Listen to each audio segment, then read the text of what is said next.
Assalamualaikum warahmatullahi wabarakatuh.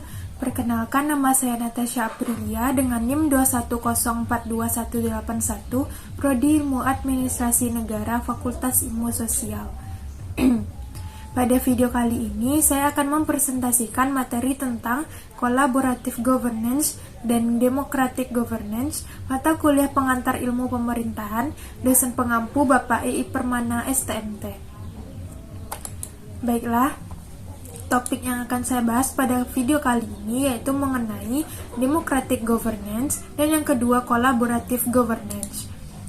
Democratic Governance, demokrasi.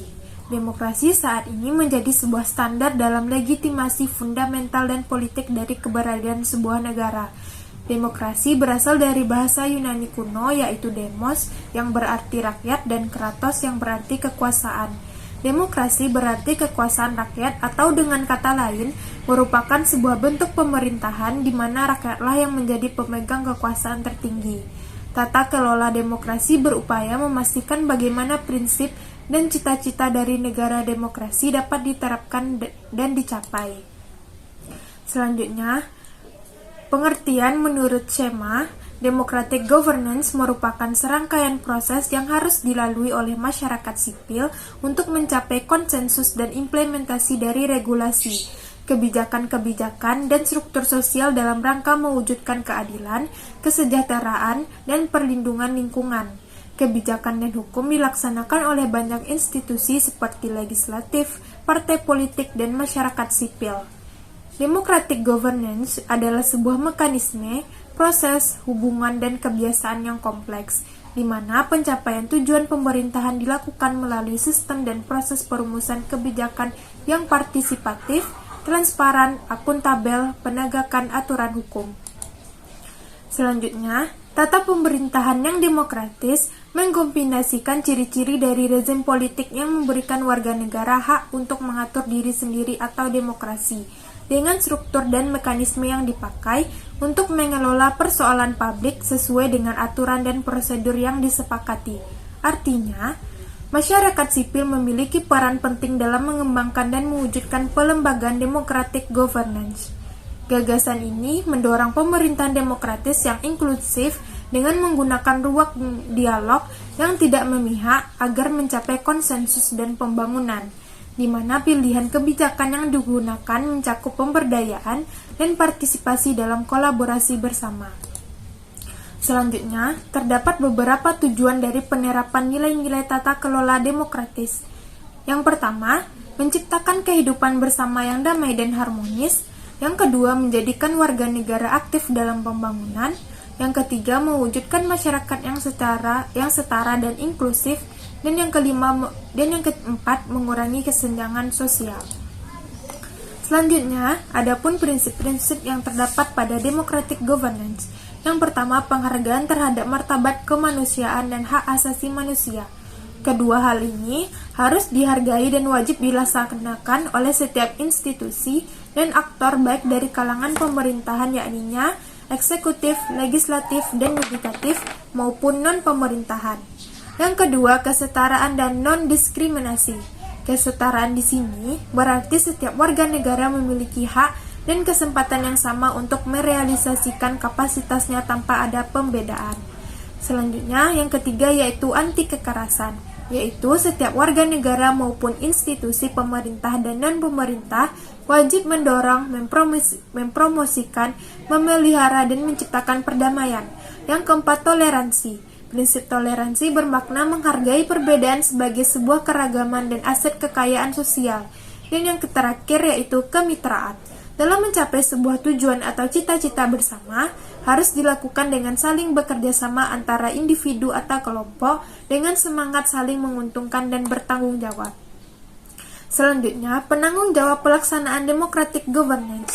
Democratic governance merupakan tanggung jawab dari semua institusi maupun aktor yang ada dalam sebuah negara. Mereka ada dalam pemerintahan seperti eksekutif, legislatif, dan yudikatif, maupun non-pemerintahan seperti partai politik, masyarakat sipil, dan warga negara. Selain itu, untuk institusi dan aktor non-pemerintahan, perlu ditambahkan lembaga negara independen, dunia usaha, dan juga lembaga donor. Institusi maupun aktor di eksekutif meliputi pemerintahan pusat, pemerintahan provinsi, pemerintahan kabupaten atau kota, pemerintahan kecamatan, dan pemerintahan desa maupun kelurahan. Partai politik sebagai institusi non-pemerintah yang menjadi kawah candra di muka bagi para politisi juga wajib melaksanakan democratic governance. Demikian juga dengan KPK, Ombudsman, dan lembaga-lembaga sejenis lainnya, serta perusahaan dan perbankan yang masuk dalam kategori dunia usaha. Selanjutnya, masyarakat sipil seperti organisasi masyarakat sipil atau OMS, civitas akademika dari perguruan tinggi, media massa, dan komunitas sebagai warga negara juga bertanggung jawab untuk melaksanakan prinsip-prinsip dan nilai-nilai democratic governance. Selanjutnya, adapun penerapan dari democratic governance ini. Yang pertama sebagai penyusunan kebijakan, yang kedua pengambilan keputusan publik, yang ketiga dalam pengelolaan sumber daya alam dan keuangan publik, yang keempat melaksanakan, memonitoring, dan mengevaluasi pembangunan, yang kelima penganggaran atau budgeting dan pengawasan, yang keenam memastikan penerapan tata kelola demokratis tatkala menjalankan fungsi legislasi, dan yang terakhir yaitu menempatkan dan memperlakukan semua orang, khususnya yang tersangkut kasus hukum untuk diperlakukan secara sejajar, diproses secara transparan, adil, akuntabel, dan bersih. Selanjutnya, adapun penerapan democratic governance ini pada perguruan tinggi. Perguruan tinggi beserta seluruh sivitas akademikanya bertanggung jawab dalam penerapan democratic governance dalam tata kelola di internal kampus maupun dalam mendorong terwujudnya democratic governance di masyarakat. Dalam tata kelola kampus, perguruan tinggi hendaknya dapat melakukannya secara transparan, akuntabel, partisipatif, responsif, mengakomodir orang yang berkebutuhan khusus, mendukung kesetaraan gender, dan penyandang disabilitas. Bersamaan dengan itu juga menanamkan toleransi terhadap perbedaan, mengelola konflik dengan mengedepankan dialog dan cara-cara damai, serta memberi kesempatan yang setara kepada semua elemen tanpa memandang klan dan kelompok. Kemudian, untuk mendorong tata kelola demokratis di masyarakat, perguruan tinggi dapat menggunakan tridharma perguruan tinggi, yaitu pendidikan, penelitian, dan pengabdian kepada masyarakat sebagai kendaraan. Selanjutnya, konsep kedua yaitu collaborative governance. Pengertiannya yaitu pengaturan yang mengatur di mana satu atau lebih lembaga publik secara langsung melibatkan aktor non-pemerintahan, pemangku kepentingan dalam proses pengambilan keputusan kolektif yang formal, berorientasi konsensus, dan deliberatif dan yang bertujuan untuk membuat atau melaksanakan kebijakan publik atau mengelola publik program atau aset. Definisi ini menekankan 6 kriteria penting, yaitu yang pertama, forum diprakarsai oleh badan-badan publik atau lembaga publik. Yang kedua, peserta forum termasuk aktor non-pemerintahan. Yang ketiga, peserta terlibat langsung dalam pengambilan keputusan dan tidak hanya dikonsultasikan oleh badan publik.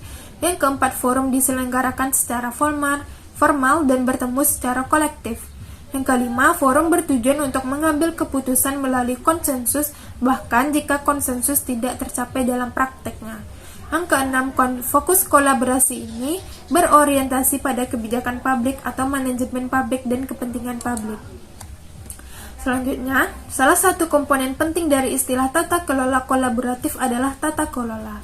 Sebagai definisi dasar dapat diambil bahwa tata kelola mengacu pada aturan dan bentuk yang memandu pengambilan keputusan kolektif, bahwa fokusnya adalah pada pengambilan keputusan secara kolektif, menyiratkan bahwa tata kelola bukan tentang satu individu yang membuat keputusan, melainkan tentang kelompok individu atau organisasi atau sistem organisasi pengambilan keputusan. Selanjutnya, sejarah dari collaborative governance. Yang pertama, collaborative governance muncul untuk merespon terjadinya kegagalan implementasi, biaya mahal, dan politisasi regulasi sektor publik. Yang kedua, muncul di era paradigma governance, di mana pada saat itu masyarakat semakin berkembang, sehingga pemerintah menghadapi masalah yang lebih kompleks, sehingga pemerintah membutuhkan kolaborasi dengan aktor-aktor eksternal atau non-pemerintahan. Yang ketiga, collaborative governance merupakan sebuah paradigma baru dalam memahami eksistensi multi-stakeholders dalam urusan-urusan publik. Selanjutnya, ada pun nilai dasar dari collaborative governance. Yang pertama, orientasi kasus, yaitu menjelaskan tujuan dari collaborative governance. Yang kedua, kepemimpinan kolektif, yaitu menjelaskan bentuk struktur kelembagaan collaborative governance. Yang ketiga, komunikasi multi arah, yaitu menjelaskan interaksi antar aktor dalam proses collaborative governance. Dan yang keempat, yaitu sebagai sumber daya, yaitu menjelaskan proses yang terjadi selama aksi collaborative governance. Selanjutnya, ada pun model dari collaborative governance ini. Yang pertama, kita lihat dari starting condition atau kondisi awal, merupakan suatu kondisi yang menggambarkan ketika kolaborasi belum terjadi dan membagi 3 kondisi awal, yaitu ketidakseimbangan sumber daya, sejarah masa lalu, dan insentif. Yang kedua, facilitative leadership atau kepemimpinan fasilitatif, yaitu kepemimpinan fasilitatif berperan penting dalam proses collaborative governance. Hal ini diperlukan karena untuk mengarahkan para pemangku kepentingan dan mengajak agar semua aktor dapat terlibat dalam proses kolaborasi. Yang ketiga, institutional design atau desain kelembagaan, yaitu berorientasi pada aturan dasar yang mengatur proses collaborative governance yang jelas dan konsisten. Kondisi pertama dari kolaborasi yang berhasil adalah bahwa kolaborasi itu harus mencakup semua pemangku kepentingan yang terpengaruh oleh atau peduli tentang masalah ini. Selanjutnya yaitu proses dari collaborative governance. Yang pertama yaitu face-to-face dialog, yaitu diawali dari dialog tatap muka secara langsung yang melibatkan setiap stakeholder. Yang kedua yaitu trust building. Membangun kepercayaan perlu dilakukan agar para stakeholder tidak saling mengedepankan kepentingan pribadi maupun kepentingan kelompok. Yang ketiga, commitment to process, yaitu setiap para stakeholders harus memiliki komitmen yang kuat untuk meminimalisir kemungkinan terburuk dari proses kolaborasi. Yang keempat, share understanding, yaitu para stakeholder harus saling berbagi pemahaman mengenai apa yang akan mereka capai dari proses kolaborasi yang dilakukan. Dan yang terakhir yaitu intermediate outcomes, yaitu collaborative governance itu sendiri akan terlaksana ketika tujuan dan keuntungan dari kolaborasi tersebut bersifat nyata. Selanjutnya ada pun hambatan dari collaborative governance, yaitu yang pertama, partisipasi menjadi satu hal yang penting dalam sebuah collaborative governance, tetapi dapat menjadi faktor kendala apabila dalam proses kolaboratif tidak ada partisipasi dari para stakeholders. Yang kedua, disebabkan oleh banyaknya faktor, terutama dari faktor-faktor budaya, faktor institusi, dan faktor politik. Yang ketiga, komitmen yang bertentangan dengan kolaborasi, sejarah permusuhan yang dilandasi perbedaan ideologi dalam waktu lama, dan unilateral action. Dan yang terakhir yaitu ketergantungan pada prosedur dan tidak berani mengambil resiko. Baiklah, sekian presentasi saya pada video kali ini. Apabila ada kesalahan mohon dimaafkan. Wassalamualaikum warahmatullahi wabarakatuh.